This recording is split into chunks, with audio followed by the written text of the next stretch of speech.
Now I'm here today in Glyn Library, a beautiful setting, particularly for the essence of the interview I am doing with Ali Burnard, who is holding a class in the next very near future for meditation and mindfulness. And what is that all about? My introduction doesn't require any work, because if we see and hear of the people who are under very serious levels of stress in society today, some people can cope, other people can't. Young and old alike are succumbing to different forms of either self-harm and not appreciating the value of their own lives in society. And this is what I think, having spoken to Ali before, really brings in the essence of the self-worth of people and how to cope with stresses in life. Ali, it's great to talk to you today. How are you? Thanks, John. I'm good, thanks. Now, the last session of mindfulness meditation classes were highly successful. People came from various parts of Munster. Now, you are preparing to do another episode, another class of meditation. So tell us a little bit about that. Okay, John. I've got two classes starting next week, next Thursday, Right. 14th, in Glyn. Right. And the beginners starts at 6:45 and finishes at 8:15. Right. And the continuation class starts at 8:30 and finishes at 9:45. Right. And so the classes are an hour and a half, and it's an 8-week course. Oh, it's 8 weeks. Yeah. It's very intensive, isn't it? Yeah, and it's great for introducing the subject of meditation and mindfulness. A lot of people who come to the classes say, "Oh, I tried it, but I couldn't do it, and Yeah. I couldn't stop thinking, or I couldn't relax." Going to an 8-week course really gives you a lot of support, because mindfulness has become so mainstream. A lot of people, there's lots of different ways of doing it, and there can be some misconceptions about Yes. how to go about it. So an 8-week course really focuses on how to support people to just slowly come into the present moment. There's lots of support, because it's, Yes. to try to do it on your own can be a hard thing. So the benefit of doing it in a class is that we're all sitting there, all helping each other, so to speak, because we're all focusing on the same thing. On the same thing. Yeah. Now, is just on that point there as well, is it very difficult for, I call them lay people, first time people, men and women of all ages, that are going to embark on the 8-week course for meditation and mindfulness? When our minds are clogged with noise of cars and phones and everything that's going on in the workplace, our family, home, the distractions, the pressures, the financial worries people have, is it very difficult for people to try and step aside from that and start this course, this embarking on maybe a mental control of stress? I'd say it's harder to try to do it on your own, but if you find a teacher who is grounded in certain techniques Yes. over a number of years, it's the easiest way, I think. Right. And I like to approach the actual meditation smallly, in small steps. Yes. Yeah, slowly. And so I do a variety of things. I mean, when we're caught up in our heads, we're full of tension in our bodies as well, and it can be very hard to sit and concentrate if you've got legs or something. That's right. Yes.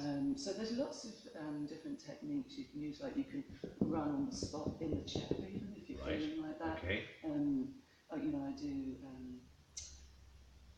some gentle physical standing exercises, which would incorporate the breath as well. So you're just really easing out Yes. your muscles and getting some oxygen into your body, and that, is very beneficial. That supports you. So attention to your breathing, that's a support. Other supports that we focus on would be self-acceptance and not being judgmental with yourself. And isn't that a problem in society today?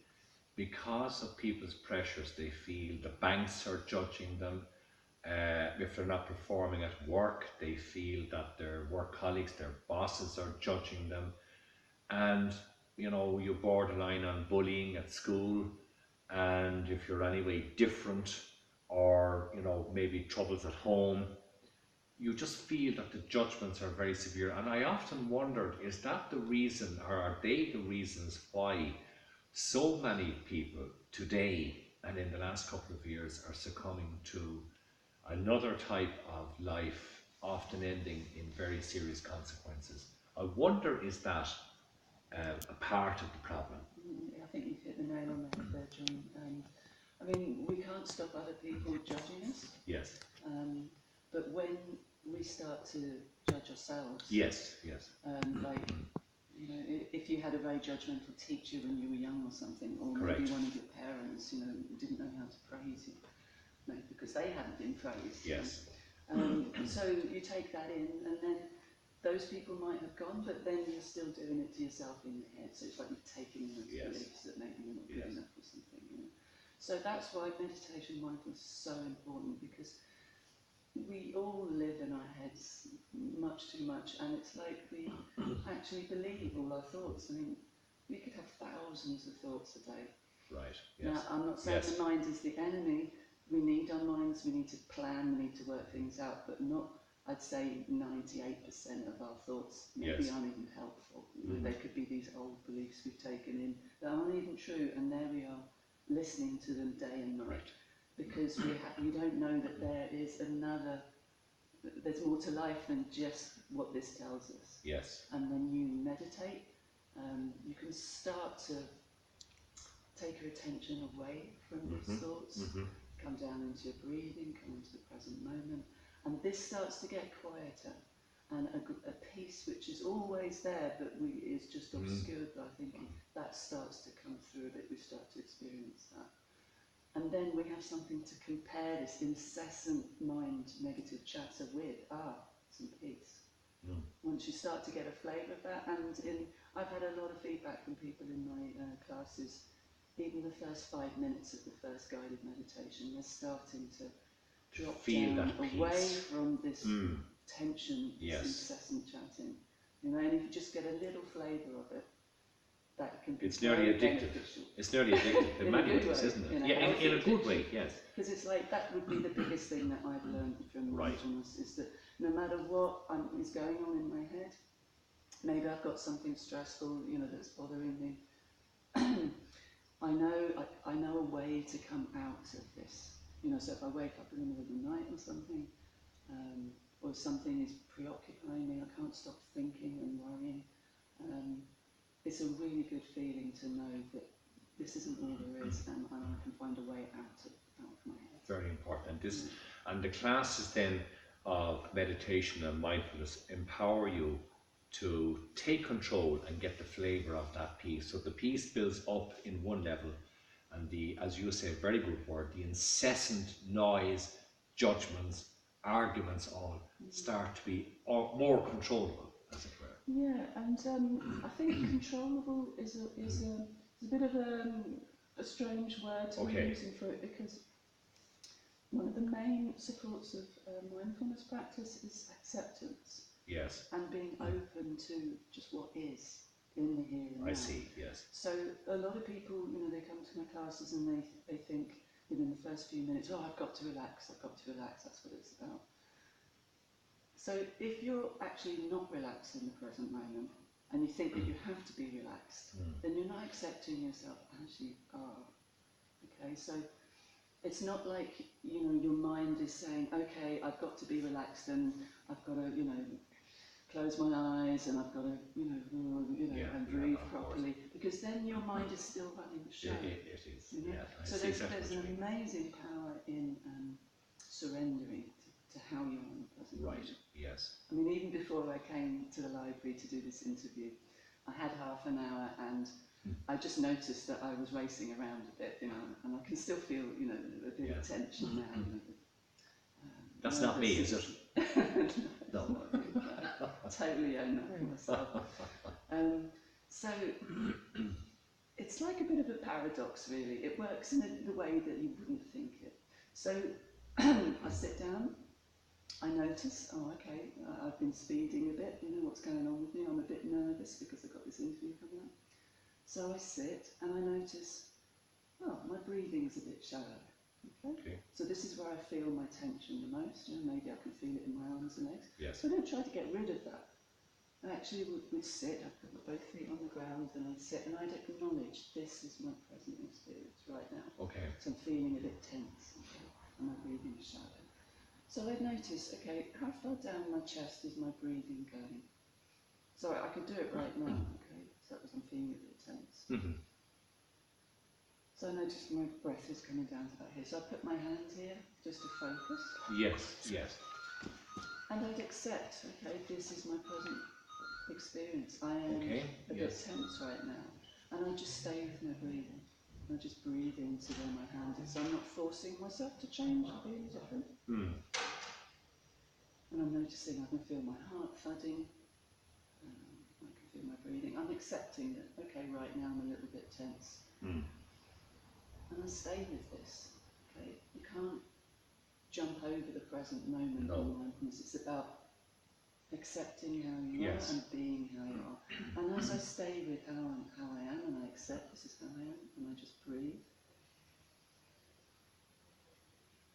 I notice even then that breath is slightly deeper.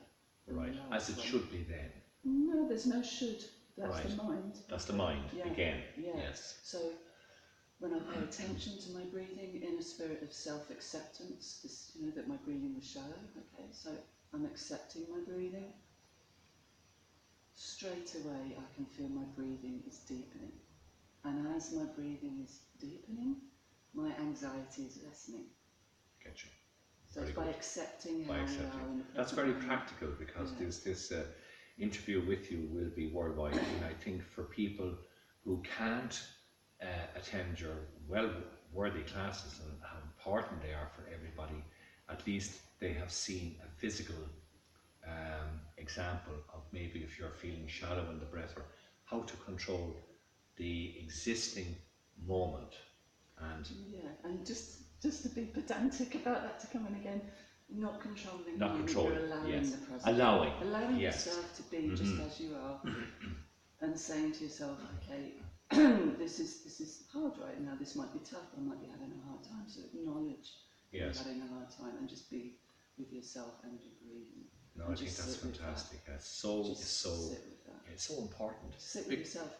Because there are people that are attending A&E, there are people that are attending psychologists or psychiatrists will even tell you and our great general practitioners across the country are saying the increase of people of all ages seeking some form of release of what we're actually talking about today. This is why it is so important. I mean, on the River Shannon, and I'm sure this is replicated right across the country, great men and women, suicide prevention teams are there day and night, watching everything, helping people. And so what I want to try and do is to get across the message that help is there, self-help is there. Okay. It's not control, it's allowing the peace to come into your life that is necessary. Yeah, and so just want to say, something about that, if anybody's suicidal. Yes. Okay, doing this, it might be, maybe not enough. Yeah, of course. But I am a psychotherapist. Yes, that's correct. And the type of psychotherapy I do is mindfulness based as well. Right. If you're feeling suicidal, get help. Go to somebody. Very important. Either go to your GP or there's lots of psychotherapists that you can find out online. We need to get that message out, and that's why the interview here was so important with you. The main thing I want to stress on this is that a lot of people who are suicidal, they've got to the place where they're completely believing their despairing thoughts. Right. Okay, so that it can be a bit of a key there. So mindfulness can help, but if you're at that stage, a mindfulness class, is probably not enough. Right. So I'd go directly to somebody who can help. Who can help. And we want to pay tribute to our doctors, our medical staff in our hospitals, the communities involved, the suicide prevention groups right across the country that do tremendous life-saving work on a voluntary basis. And I think it is so important that we credit them and give them the encouragement. And like our psychiatrists and psychotherapists and our people here like Ali as well on mindfulness, showing the mechanisms which people can use to empower themselves. Exactly. I'm avoiding the word control. Now, I know my very good friend Peg Prendergast has a piece of reflection that she would like to read to us today as well to conclude. Now, one last question, and I will post this up, the details of contacting you. How do people get in touch with you if they want to start the 8-week course? Okay, I'd like people to phone. Great. My number 087 645 2227. Okay. And I like to have a short chat with people, before Very booking good. them in, Yes. just to make sure we're on the right page. Okay, that is excellent. Well, Yeah. we'll post that And up anyway this evening. and just to phone as soon as possible if you want to book your place, because there's still a few places. Lovely. Very good. Thanks, Thank you. John. Now we'll hand over to the wonderful librarian as well, and with Peg, you're going to actually talk to us a little bit about the reflection based on the interview. It's just as I was listening to you talking, it reminded me of an incident when I went to school here in Glyn, just across the road. Yes. And we had one of our teachers she was a little bit bold about it, and she used to sneak us out of class for a while now and again when her dad, the principal, didn't know. Yes. They're all okay now, it's okay to say that. But she was smarter than I thought at the time, because it's just listening to Ali, and I had been to Ali doing the mindfulness classes and benefit greatly, that this poem came back to me, because it was like prophetic really. So it's called Plain Truant from School. She sneaked us out the door, and with a nod she guided us quietly from the school. Close by a rippling stream, where I found God, we lay in the grass beside the still pool.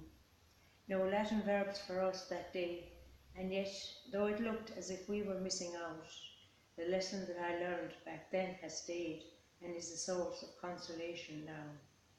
Though 40 years have passed, I still return to where the class of '66 found balm, led by our gentle shepherd, where we learned, in order to be strong, we must find calm. Amidst the noise and clutter of each day, I step inside and still find time to pray. We did nothing in that hour by the river except lie down and chat and feel the heat of the earth beneath us, listen to the water flowing by us. But it was as big a lesson as anything I learned. That's it. Wasn't that particular teacher very smart? She was. We didn't know. Yes. We just took his time off then. Yes. But I mean, looking But back. there again, looking back at it now, you know, Yeah. you became one with nature. The rippling, that's a beautiful And that was a poem as meditation all of its own. of its own. Yeah. And you see, that's where it links in with what Ali is doing as well. It's all around us if we can just get the sense of peace. It's in us. It is. It's naturally in us. Hey, thank you so much indeed. And we'll be talking to you again. I know that there's an important play being on, so we'll talk to you shortly about that. But thank you so much indeed for joining us here today. And that's it from Glyn Library on What Matters. Our interview today was with Ali Burnard, and all of the details will be posted up very shortly on our Facebook page. From all of us here, Slán leat agus go raibh míle maith.